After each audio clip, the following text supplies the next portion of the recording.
In places where winter is not a season, but a way of life, the idea of planting a seed or tracking game becomes a daily battle against nature. How do people grow crops when the ground is frozen for most of the year? How do hunters follow trails when the world is blanketed in snow and temperatures fall to -50 degrees Celsius? In this video, we explore the harsh and often heartbreaking realities of farming and hunting in some of the world's coldest environments, from Siberia to northern Canada, from Mongolia's high steppes to the Arctic tundra. This is not just about survival, it's about adapting to a land where everything resists life. In subarctic and Arctic regions, farming is a race against time. The growing season can be as short as 45 to 60 days.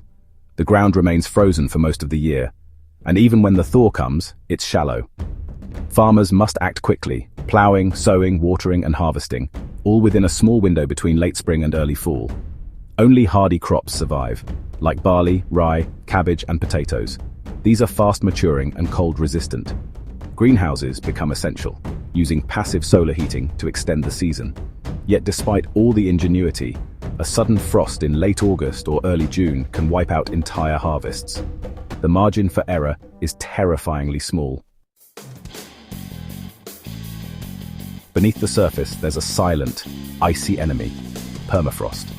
Permafrost is soil that stays frozen year-round.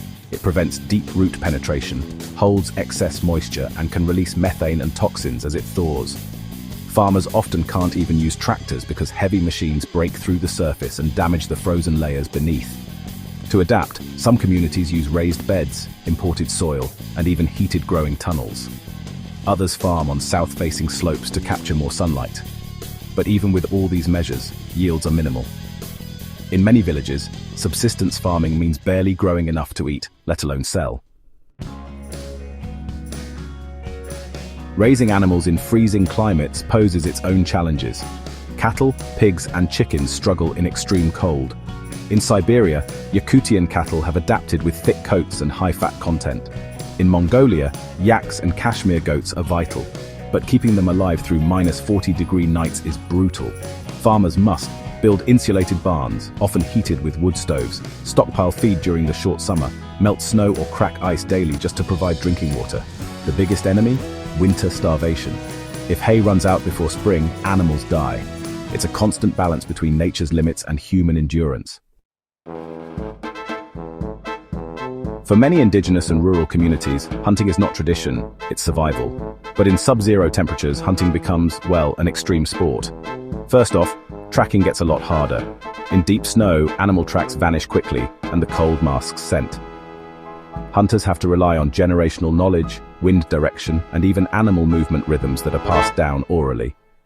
Guns and metal traps must be constantly protected from ice. Trigger mechanisms freeze, bullets misfire, and honestly, fingers lose dexterity in just a few minutes. Once an animal is caught, be it reindeer, elk, or Arctic hare, there's another problem: processing. Meat freezes solid within minutes, skins become brittle, and transporting kills across snowdrifts is just exhausting. Yet, this is still a way of life, passed from elders to youth, carried out with respect and resilience. In the coldest places, rivers and lakes freeze for 6 to 9 months of the year, but beneath the thick ice, fish still swim. Ice fishing is a lifeline for many, but honestly, it's no simple task. Chainsaws or drills have to bore through 1 to 2 meters of ice. Wind chills of -40 degrees make standing over the hole a real test of pain. Fishermen risk falling into subsurface currents if the ice is too thin. Once caught, fish like Arctic char, whitefish and pike freeze within minutes.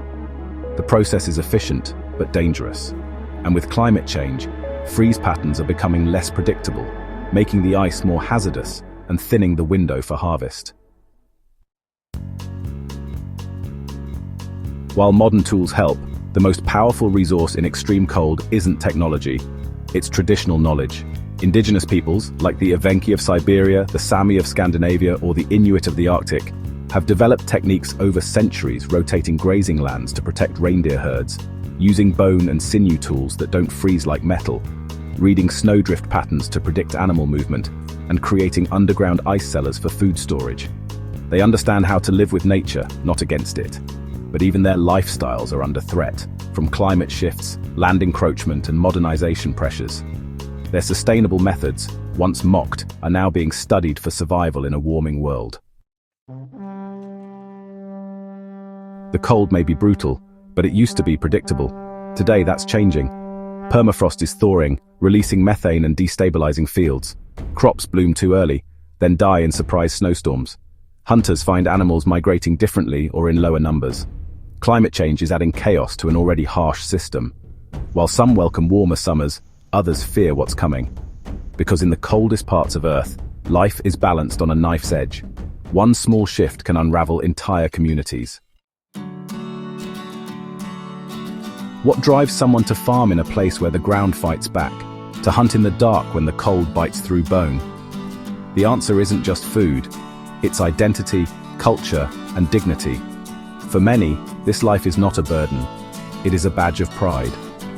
Children grow up learning how to build traps, how to plant potatoes in frozen soil, how to store food for 7 months without electricity. It's about honoring those who came before, and ensuring the next generation can still live on the land they love. Farming and hunting in freezing cold isn't just about staying alive. It's about mastering a world most of us couldn't survive for a day. As technology advances and the climate changes, these struggles may evolve, but the spirit behind them remains. Because in the coldest corners of our planet, humans still prove day after day that resilience is stronger than the cold. If you found this journey fascinating, don't forget to like, subscribe, and hit the bell icon for more untold stories from the world's most extreme places.